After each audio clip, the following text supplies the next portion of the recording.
우리 인생은 한평생 이 세상을 살아가면서 수많은 선택의 순간을 만나게 됩니다. 그리고 현재 내 자신의 모습은 곧 내가 과거에 선택했던 그 결과물일 것입니다. 그래서 우리가 무엇을 선택하고 또 그 선택한 것에 대해 어떻게 집중해 가느냐에 따라서 내 인생의 결과는 크게 달라지게 되는 것입니다. 본래 이 선택과 집중이라는 단어는 기업의 경영 전략에서 사용되는 용어입니다. 그러니까 기업을 운영하는 데 있어서 경영 전략의 본질인 선택과 집중의 기술을 얼마나 어떻게 적용하느냐에 따라서 성공하는 기업이 있고 또 실패하는 기업이 있게 되는 것입니다. 다시 말하면 자신의 강점을 최대한 활용할 수 있도록 모든 자원과 역량을 한 곳에 몰입한다는 그런 의미인 것입니다. 그래서 이것은 현재 눈에 나타나는 성과보다는 미래에 더 나은 결과를 위해 오늘을 기꺼이 포기할 수 있는 그런 기업 경영에 있어서의 기술과 자세를 말하고 있는 것입니다. 종종 사람들이 이 대박을 쳤다 이런 말을 하게 되는데 아주 어렵고 힘든 시기에 자신의 모든 역량과 에너지를 선택과 집중에 힘을 모아 쏟아 부었을 때 기업이 살아나고 또 발전하고 생각지도 못했던 그런 아주 엄청난 결과를 가져다 준다는 이야기입니다. 그렇기 때문에 이 기업의 성공은 단지 겉모습만 흉내낸다거나 모방한다거나 해서 되는 것이 아니라 경영 전략의 본질인 이 선택과 집중의 기술을 얼마나 또 어떻게 잘 적용하고 실천해 가느냐에 따라서 그 결과가 크게 달라진다고 할 수 있는 것입니다. 우리는 출생이라는 단어를 영어로 birth라고 얘기하고 또 죽음이라는 단어를 death라고 얘기합니다. 그렇다면 이 birth와 이 death라는 단어, 즉 B와 D 사이에 무엇이 있는가 이렇게 묻는다면 우리는 당연히 C가 있다 이렇게 얘기하게 됩니다. 그 C가 곧 choice, 선택이라고 이야기하게 되는 겁니다. 따라서 우리 인생은 태어나서 죽을 때까지 끊임없는 선택을 요구받으며 살아가게 되는 것입니다. 그래서 우리 인생은 곧 선택이다 이렇게 결론지어 말할 수가 있게 되는 겁니다. 더 나아가 이 성공하는 사람과 실패하는 사람의 단 한 가지 차이가 있다면 그것은 곧 선택과 집중의 차이에서 비롯된다는 것입니다. 우리 한국 속담에도 팔방미인은 박복하고 끼니 걱정을 한다 이런 말이 있는데 자신이 가야 할 목표를 올바로 정하지 못하고 자꾸 다른 곳에 한눈을 팔며 살다가 결국 아무것도 이루지 못하게 된다는 그런 사실을 암시하고 있는 말입니다. 유대인의 탈무드에 이런 이야기가 있습니다. 어느 한 부자가 아주 큰 중병을 앓다가 죽음을 앞두게 되었습니다. 그러자 이 부자는 집을 멀리 떠나 있는 아들을 보지 못하고 죽을 것 같아서 다음과 같은 유서를 남겼습니다. 내 모든 재산은 전부 노예에게 물려준다. 그리고 내 아들은 내 재산 중에서 원하는 것 한 가지만 가질 수 있다. 이런 유서이었습니다. 결국 아버지는 아들을 보지 못하고 세상을 떠났고 노예는 아주 뛸 듯이 기뻐하면서 멀리 있는 아들을 찾아가 이 사실을 알리게 되었습니다. 이제 아들은 모든 재산을 노예에게 물려준다는 아버지의 유서를 이해할 수 없어서 고민 끝에 랍비를 찾아가 물었습니다. 그러자 랍비는 이렇게 대답합니다. 자네 아버지는 노예가 자기가 섬기던 주인이 죽었다는 사실을 아들에게 알리지 않고 재산을 가지고 멀리 도망치는 것을 몹시 염려하신 거야. 그래서 재산을 모두 노예에게 상속한다는 유서를 남긴 거지. 그러나 자네 아버지는 그 재산 중 한 가지를 자네에게 주었는데 그것은 곧 아버지의 재산 중에 하나인 노예를 아들에게 준다는 것이네. 결국 아들은 아버지가 남긴 재산 중 한 가지, 즉 노예를 선택함으로써 아버지의 재산을 지키게 되었다는 그런 이야기입니다. 이 아버지의 선택과 집중이 바로 여기서 그 엄청난 효력을 발휘하게 되었다는 것입니다. 이런 선택과 집중은 학교에서 공부하는 학생들의 태도에서도 잘 나타나는 문제입니다. 학교에서 수업 시간에 학생들이 제법 선생님 말도 잘 듣고 노력도 많이 하는 것 같은데 이상하게 학업 성취도가 낮은 학생들이 종종 있습니다. 또 공부하는 시간이나 공부를 위해서 투자하는 양도 많은데 결코 뒤지지 않을 것만 같은 그 학생이 여전히 좋은 성과를 내지 못하는 그런 학생들을 보게 됩니다. 결국 이러한 차이와 간격은 전부 이 선택과 집중에서부터 시작되는 문제라고 우리는 얘기할 수 있는 겁니다. 또 이것은 대부분의 많은 스포츠에 있어서도 마찬가지입니다. 특별히 한국 선수들이 우수한 성적을 내고 있는 양궁에서만 보더라도 우리는 금방 알 수 있습니다. 이 양궁이란 선수들에게 있어서 아주 고도의 집중력을 요구하는 스포츠입니다.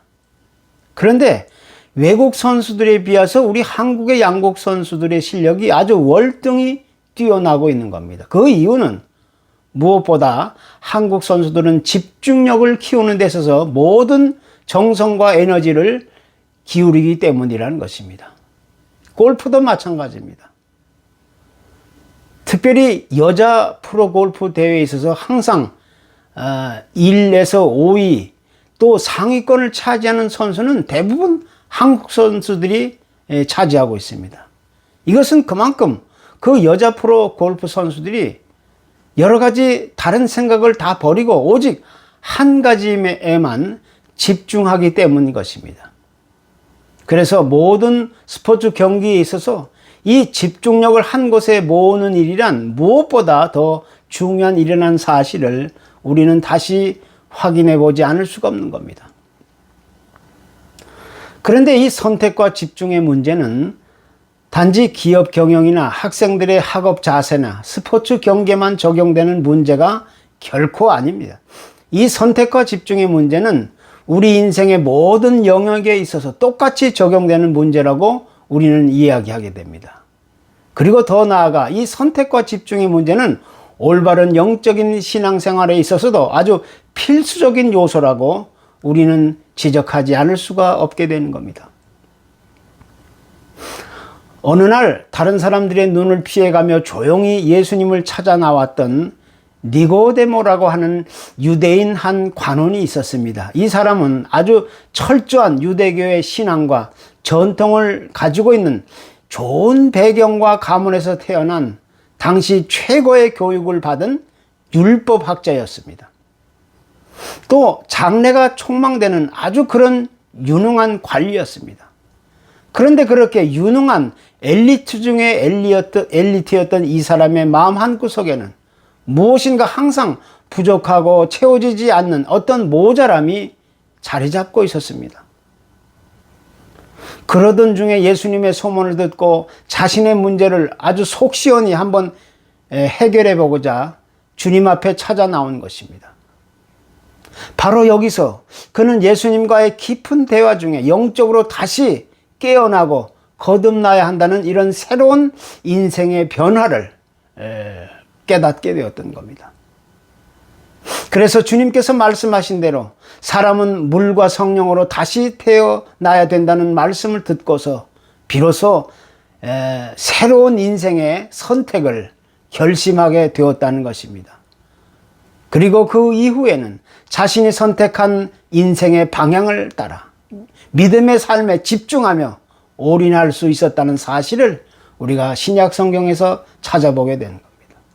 한마디로 이 단 한 번의 올바른 선택과 집중은 그 사람의 인생을 온전히 일으켜 세워줄 수 있는 유일한 축복의 기회가 되었다는 사실을 성경은 우리에게 분명하게 증거해 주고 있는 것입니다. 구약의 아브라함 조카 롯과 같이 살았던 그런 삶 속에서 등장하는 유명한 이야기가 하나 있습니다. 아브라함과 이 조카 롯이 함께 살아가던 어느 날 각자의 소유가 이제 점점 늘어나게 되자 아브라함의 목자들과 또 이 롯의 조카들 그 목자들 간에 작은 다툼이 종종 일어났습니다. 그래서 아브라함은 이 문제로 인해 고민을 하다가 이제 각자의 소유가 많아지고 너무 거대해졌으니까 이제부터는 재산을 나누고 각자 헤어져 각자의 길을 가는 게 더 좋겠다, 이런 결심을 하게 되었습니다. 그래서 두 가정은 이제 약속을 하고 서로 헤어지게 되었는데 바로 이때 아브라함이 조카 롯에게 제안을 합니다. 내가 보기에 좋은 땅을 먼저 선택하라 하면서 조카 롯에게 그 우선권을 양보하게 되었던 겁니다. 아브라함은 자기 눈앞에 보이는 땅들이 어디가 좋고 또 어디로 가야 무엇이 좋은 것인가를 잘 알고 있었습니다. 그러나 그 우선권을 조카 롯에게 내어주었다는 것입니다. 결국 롯은 현실적으로 자기 눈앞에 보이는 좋은 땅을 먼저 선택하고 그 길을 따라 나아갔습니다. 그리고 아브라함은 그 뒤를 이어 이 메마른 광야로 가야만 했던 겁니다. 이로 인하여 결국 롯은 나중에 이 최악의 잘못된 선택으로 인하여 후회해도 소용없는 그런 불행한 삶을 경험해야만 했던 것입니다. 그렇기 때문에 이렇게 개인적인 삶이나 우리의 신앙생활 속에서 이 선택과 집중의 문제는 그 무엇보다 중요한 일이라고 우리는 이야기하지 않을 수가 없는 겁니다. 아주 의미 있고 오래 기억할 만한 아름다운 이야기가 하나 있습니다. 전라북도 김제에 가면 조독삼 장로님이라는 분이 세운 금산교회라는 곳이 있습니다. 이분은 미국 선교사의 도움을 통해서 온 가족이 예수님을 영접하게 되었습니다. 그리고 그 집에서 일하는 하인들도 모두 함께 예수님을 믿게 되었습니다. 그런데 그 집에 그 하인 중에 이자익이라는 모습이 있었는데 어릴 적부터 고아로 자라 아주 불행하게 살던 그를 하인으로 데리고 와 살았던 겁니다. 이자익은 아주 성실하게 일하면서 예수님을 믿게 되었고 또 자기 주인의 아들이 한글을 공부할 때 어깨너머로 한글을 함께 배우며 익혔습니다. 그러다가 1902년에 그들은 온 가족이 다 함께 세례를 받고 1908년에는 가지고 있던 모든 땅을 헌납하여 금산교회를 세우게 되었다는 것입니다. 그런데 이때 그 선교사 이 데이트 목사님은 성실하게 신앙생활하는 그 이자익을 지명하여 주일 설교를 시켰는데 이때 주인이었던 조독삼은 자신의 모습인 이자익의 그 설교를 들으면서 은혜를 받곤 했다는 것입니다. 그리고 1909년에 이제 교회의 장로를 세우게 되었는데 모든 사람의 예상을 깨고 투표 결과 이자익이 장로로 뽑혔습니다. 그러나 조독삼은 성도 여러분 감사합니다. 나는 나이가 많아서 봉사하기 어려운데 젊은 이자익을 장로로 뽑아주셔서 참으로 감사합니다. 우리 모두 이자익 장로를 잘 받들어 교회를 부흥시킵시다. 이런 인사말을 하게 되었다는 것입니다. 그리고 그 이듬해에 조독삼은 드디어 다시 장로 투표에서 장로로 선택되었습니다. 그것뿐만이 아니라 이 조독삼은 이자익을 그 평양신약교까지 보내서 나중에 목사가 되게 하고 1915년에는 이자익을 금산교회의 제2대 목사로 섬기게 했다는 것입니다. 이 이야기는 한 번 듣고 그냥 흘려버릴 수 있는 그런 이야기가 결코 아닙니다. 진정한 참 신앙이 무엇인지 또 진정한 선택과 집중은 과연 무엇인지를 우리에게 가르치고 레슨해주는 그런 아름다운 교훈적 이야기인 것입니다. 성경에는 병 고침을 받았던 많은 사람들의 이야기가 자세하게 기록되어 있습니다. 그런데 그들의 한결같은 공통점은 전부 올바른 선택에서부터 시작되었다는 것입니다. 많은 병자들은 예수님께 찾아 나왔습니다. 그리고 또 나중에 제자들에게도 찾아 나왔습니다. 그러나 그럴 때 그 병자들은 자신이 가지고 있는 병이 확실하게 나을 줄 믿었다는 데서부터 출발하는 것입니다. 다시 말해서 그들은 눈에 보이는 그 무엇보다는 우선 믿음의 길을 의심 없이 선택했다는 것입니다. 그 결과 그들은 상상할 수 없었던 놀라운 그런 기적을 각자가 경험할 수 있었습니다. 이것은 우연한 일이라고 얘기할 수가 없습니다. 그들의 올바른 선택이 자신의 신앙과 삶을 온전히 바꾸어 놓을 수 있었던 중요한 원인이 되었던 것입니다.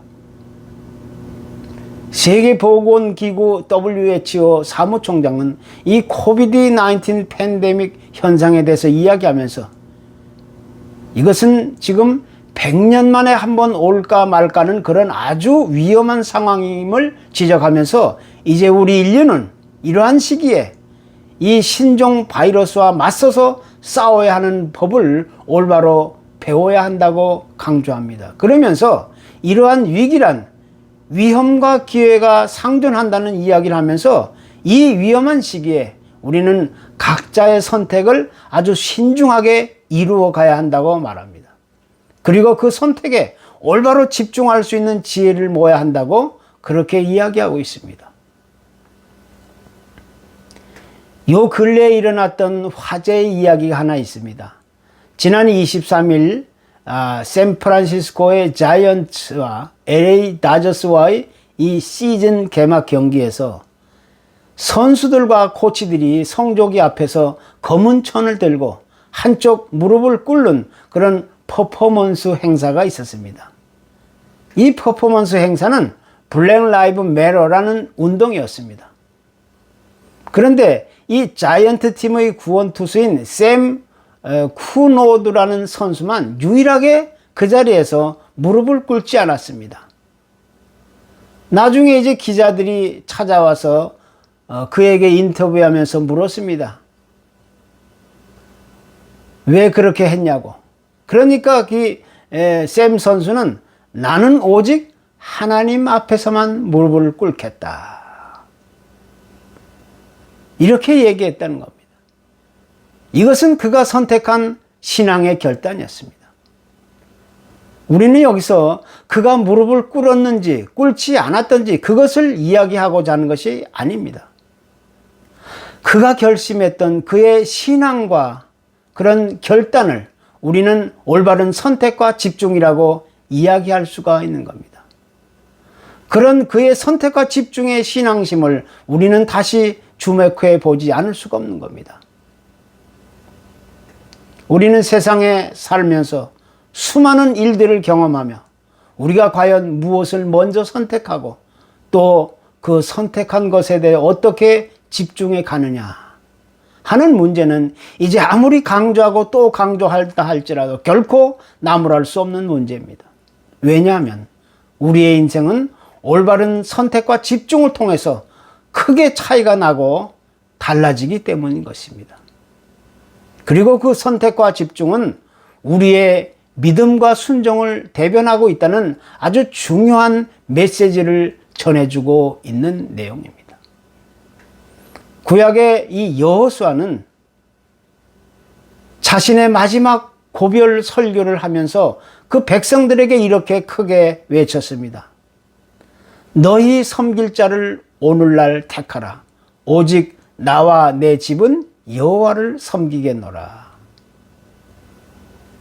이와 같은 이 오늘날의 선택과 집중, 곧 나의 믿음과 순종의 삶을 과연 어떻게 이해하고 내가 받아들이고 적용하고 실천해 가느냐, 이 문제는 우리 각자에게 달려있는 아주 중요한 문제라고 이야기할 수가 있는 겁니다.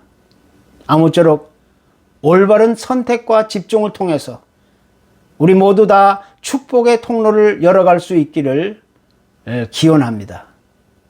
감사합니다.